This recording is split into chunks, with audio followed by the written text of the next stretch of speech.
Good morning friends, good morning students.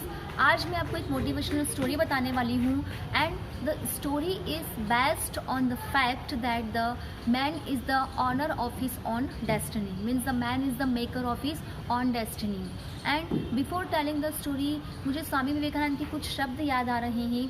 Swami Vivekananda ने कहा था कि man is the responsible for what he is today and man has the power to make himself and God create our destiny in the heaven but we have to shape it। तो इसी तथ्य पर आधारित एक story मैं आपको आज बताने वाली हूँ। द स्टोरी है अरुणिमा सिन्हा की।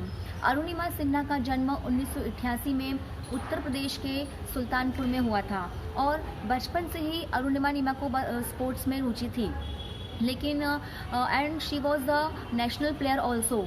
लेकिन उनके साथ उनके जीवन में कुछ ऐसा घटित हुआ जिससे कि उनकी पूरी ज़िंदगी ही बदल कर रह गई, उनका जो इतिहास है वो पूरा बदल कर रह गया।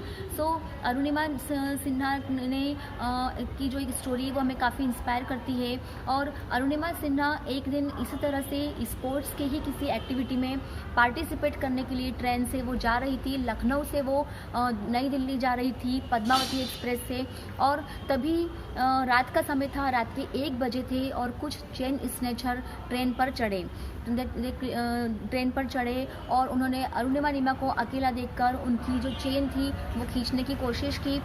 लेकिन अरुणिमा सिन्हा ने इसका विरोध किया और जब उन्होंने इसका विरोध किया, when she opposite than the जो स्नेचर थे उन्होंने उसे उठाकर ट्रेन से बाहर ट्रैक पर फेंक दिया। और ट्रेन पर ट्रैक पर फेंक दिया कि चूँकि रात का टाइम था तो किसी का भी ध्यान उन पर नहीं गया और कई ट्रेनें एक के बाद एक उनके वहाँ से गुजरी और उनका जो पैर था वो बुरी तरह से कट चुका था। अरुणिमा सिन्हा का पैर बुरी तरह से कट चुका था, रात भर वह ट्रैक पर पड़ी रही थी, किसी का भी ध्यान उन पर नहीं गया था और रात भर उनके जो कटा हुआ पैर था उसमें से जो ब्लीडिंग हो रहा था तो उसे चूहे और कई तरह के इंसेक्ट्स जो थे वो उन्हें काट रहे थे। लेकिन फिर भी अरुणिमा सिन्हा ने हार नहीं मानी और जब अर्ली इन द मॉर्निंग जब तुरंत ही उनका ध्यान जब लोगों का ध्यान अरुणिमा सिन्हा पर गया तो तुरंत ही उन्हें दिल्ली के एम्स हॉस्पिटल में भर्ती करवाया गया।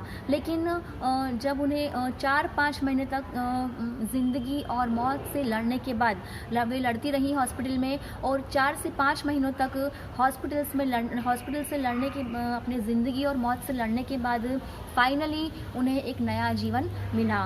उनका जो पैर पूरी तरह से कट चुका था, वे विकलांग हो चुकी थी और उन्हें एक आर्टिफिशियल पैर लगाया गया था। लेकिन 4 से 5 महीने के बाद जब वो ठीक हो गई तो उन्होंने हार नहीं मानी, अपने हौसलों में कमी नहीं आने दी उन्होंने, और उन्हें लग रहा था कि अब मैं विकलांग हो चुकी हूँ और अपने परिवार और रिश्तेदारों के लिए बोझ बन चुकी हूँ।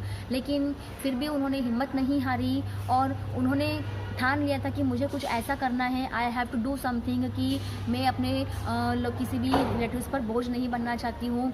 और फाइनली शी डिसाइडेड कि मैं वर्ल्ड के सबसे हाईएस्ट माउंटेन पर मैं क्लेम करूँगी, I will climb on the highest peak of the world. उन्होंने माउंट एवरेस्ट पर चढ़ाई करने का सोच लिया था और उसी समय वो बछेंद्री पाल से मिली। बछेंद्री पाल से उन्होंने मिला तो बछेंद्री पाल मिलकर उनसे बहुत खुश हुई और बछेंद्री पाल ने उन्हें काफ़ी मोटिवेट भी किया कि तुमने इतना इस ऐसी कंडीशन में भी तुमने ऐसा सोचा है तो ये समझ लो कि तुमने चढ़ाई कर ली है, बस तुम्हें लोगों को डेट देना बाकी है।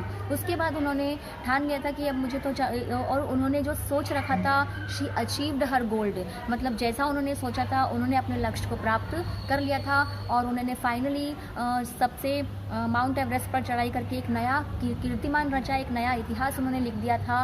और यही नहीं, उन्होंने वर्ल्ड की कई ऐसी ऊंची चोटियां हैं जिस पर उन्होंने चढ़ाई करके एक नया इतिहास रचा है, एक नया कीर्तिमान रचा है। सो स्टूडेंट्स, अरुणिमा से हमें यह सीखने को मिलता है कि यदि हम ठान लें तो हम लाइफ में क्या नहीं कर सकते हैं। यदि हमारे पास सब कुछ होते हुए भी यदि हम घर में बैठे हैं तो ये हमारे लिए बहुत ही अफसोस की बात है। और यदि अरुणिमा सिन्हा ने अपना पैर खोकर भी अपने लक्ष्य को प्राप्त किया और मनुष्य चाहे तो वो क्या नहीं कर सकता है। और अरुणिमा सिन्हा ने हमें यह भी सिखाया है कि इंसान जो है वो शरीर से विकलांग नहीं होता है, वो विकलांग होता है अपनी मानसिकता से। सो हमें भी अपने लक्ष्य को प्राप्त करने के लिए पूरी कोशिश करना चाहिए। जब एक शेर जंगल में दौड़ता रहता है हिरण के पीछे दौड़ता रहता है, तो उसे पता है कि यदि मैं हिरण के पीछे नहीं भागूंगा तो यदि मैं हिरण के पीछे नहीं भागूंगा तो मैं आज भूखा रह जाऊंगा। और हिरण जंगल में इसलिए दौड़ता है कि यदि शेर मेरे पीछे यदि मैं नहीं भागूंगा तो शेर मुझे मारकर खा जाएगा। तो इसी तरह से हर व्यक्ति को अपने लक्ष्य को पाने के लिए संघर्ष करना पड़ता है, कोशिश करना पड़ती है। स्वामी विवेकानंद ने यह भी कहा था कि arise awake and not stop till the goal is achieved. तो हमें भी अपने गोल को अचीव करने के लिए हमेशा कोशिश करते रहना चाहिए, प्रयास करते रहना चाहिए। Okay students, thank you for listening. Thank you.